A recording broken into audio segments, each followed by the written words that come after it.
Helgan, the homeworld of the Helghast. A weak and ailing planet, ruled by a crumbling dictatorship. We go in, take out those loyal to the ruling party, and the people will rise up and do the rest. We'll be home in no time, and the Helghast will threaten us no more. At least that's what they tell us. Me, I'm a soldier, and I trust my instincts.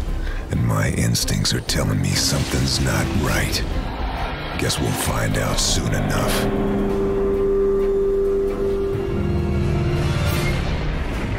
Unleash the whirlwind of our wrath! Our guns never tire, and we have beaten back the foe!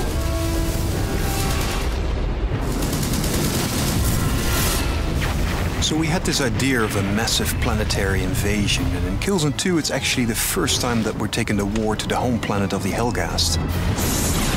You're outgunned, you're outnumbered, and the notion is that you never quite feel safe. In Killzone 2, the theater of war and the feeling of war is really all around you. It's the ISA battlecruisers in the sky that remind you of the epic war that you're fighting on the planet. But it's also the small things like walking around Helgan planet.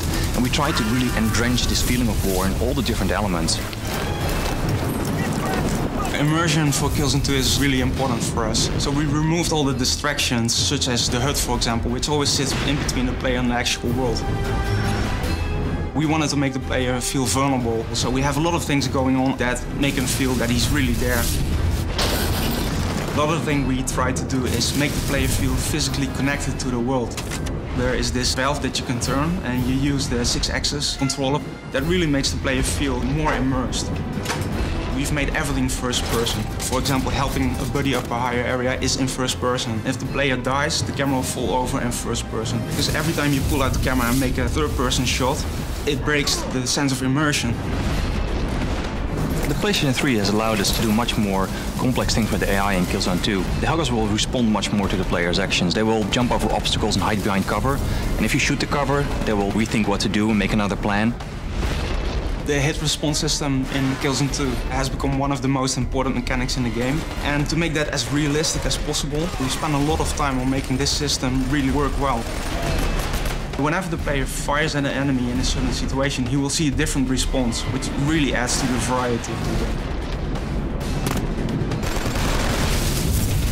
We've invested a lot of time in our animation systems to get a good blend between physics-driven animations combined with mocap and hand-animated. And by doing that, we got this kind of really nice blend of viscerality to the characters. So basically, if you shoot them, everything kind of moves realistically, and we put a lot of effort in that because it's so important.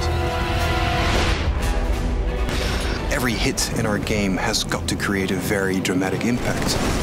You see that in the environments through loads of destructibility, but also on the characters. There's a lot of variety in how your enemies react to your bullets, and that, to us, creates a very unique and innovative gameplay experience.